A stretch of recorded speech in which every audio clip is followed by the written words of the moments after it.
කොහොමද ඔයාලට මම අද හාල් මැස්සු වැදුමක් තමයි හදාගන්න යන්නේ. ඉස්සෙල්ලාම මම හාල් මැස්සු ටික තෝරලා අරගෙන උණු වතුර ටිකක් දාලා පොඩ්ඩක් තියන්න හරියා. මොකද හාල් මැස්සු වල අපිට පේන්නේ නැති වැලි තියෙනවා. ඒක සැරයි සිමි ගලක් එන්නේ. ඒ නිසා උණු වතුර ටිකක් දාලා ගත්තාම අපිට හාල් මැස්සු ටික ගන්න පුළුවන් හොඳට. ඉස්සෙල්ලාම මම ටික වෙලාවක් උණු වතුරේ තියන් ඉඳලා හාල් මැස්සු ටික හොඳට සෝදලා ගත්තා. අරගෙන මම බලලා ක්ලිප්පට තියලා තෙල් ටිකක් දාලා තෙල් ටික කර වෙනකන් තියන් ඉන්න ඕනේ ඉස්සෙල්ලාම. ඊට පස්සේ මම ඒකට අඹ ඇට ටිකක් එකතු කරා.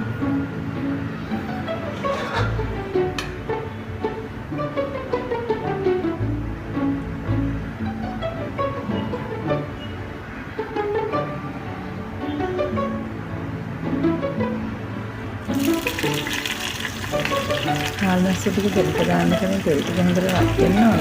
ඊට පස්සේ මම හාල් මැස්සු ටික රත් වෙච්ච තෙල් එකට එකතු කරගත්තා. හාල් මැස්සු ටික තෙල් එකේ පොඩ්ඩක් හැන්දෙන්න හිටමීට පෙරලලා මම ඉස්සෙල්ලාම හාල් මැස්සු ටික බෙදෙන්න කලින් කහ කුඩු ටිකක් එකතු කරගන්නවා. කහ කුඩු ටික දාලා තෙලේ ටිකක් හාල් මැස්සු ටික බෙදුනට පස්සේ තමයි මම අනිත් ද්‍රව්‍ය ටික එකතු කරගන්නේ.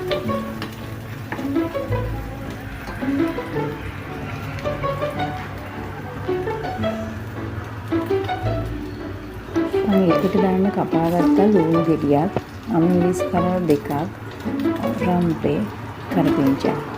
හාල් මැස්සු ටික බැදීගෙන එනකොට මම ලුණු ටික වලකට එකතු කරා.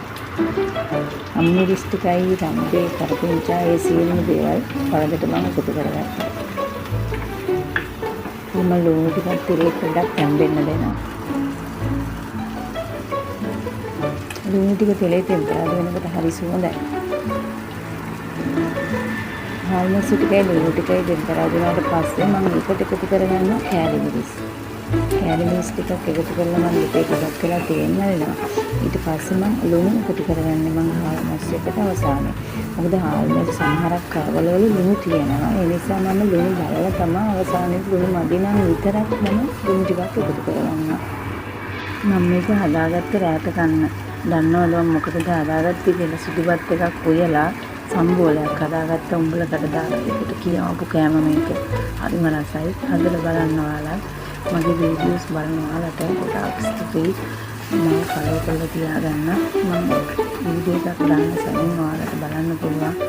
ගමේ හදන රසවත් කෑම ඔයාලත් එක්ක බෙදා ගන්න තමයි මම හදන්නේ. ඒ නිසා ඔයාලා මාව මගේ channel එක ෆලෝ කරලා තියාගන්න. ස්තුතියි.